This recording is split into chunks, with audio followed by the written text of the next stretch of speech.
আসসালামু আলাইকুম গাইস, আজকে আমি দেখাবো সাপ কোখানে বসবাস করে। রাসেল পাইপার সাপ আপনারা দেখতে পাচ্ছেন, এখানে বাচ্চা সহকারে সাপের কোনো অভাব নেই এই বাউন্ডারির ভিতরে।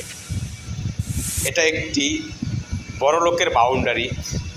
এই বাউন্ডারির ভিতরে গরু আছে, আপনার পালে খামার আছে গরুর, আবার পুকুর আছে, ডোবা আছে। এই ডোবার ভিতরে আপনার এই সাপগুলা বসবাস করে। এখানে শত শত সাপ। এখানে শুধু দুইজন লোকই থাকে, আর কোনো লোক এখানে যায় না। তো আমি এই ভিডিওটা করতে আপনাদের জন্য গেলাম, দিয়ে দেখলাম যে সাপের কোনো শেষ নেই।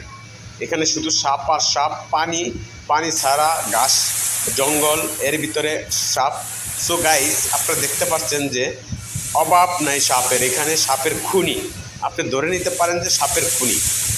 আপনার ভিডিওটা লাইক কমেন্ট শেয়ার করবেন, আর এরকম জায়গা থেকে সবাই নিরাপদ থাকবেন, যেখানে শুধু সাপেরই আস্তানা। বিভিন্ন ধরনের সাপ, শুধু রাসেল পাইপার না, বিভিন্ন ধরনের সাপই আপনি এখানে আছে।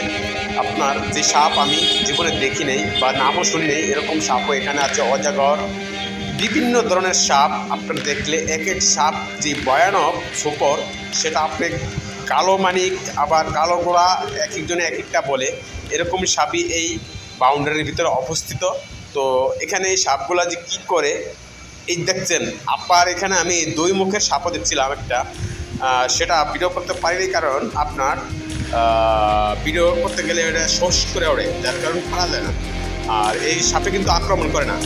আপনারা অনেকেই বলেন যে সাপে আক্রমণ করে, আসলে সাপের ক্ষতি না করলে সাপ কখনো আপনার আক্রমণ করবে না। সো গাইস, ভিডিওটা ভালো লাগলে অবশ্য লাইক কমেন্ট শেয়ার করে পরবর্তী ভিডিওর জন্য অপেক্ষা করবেন।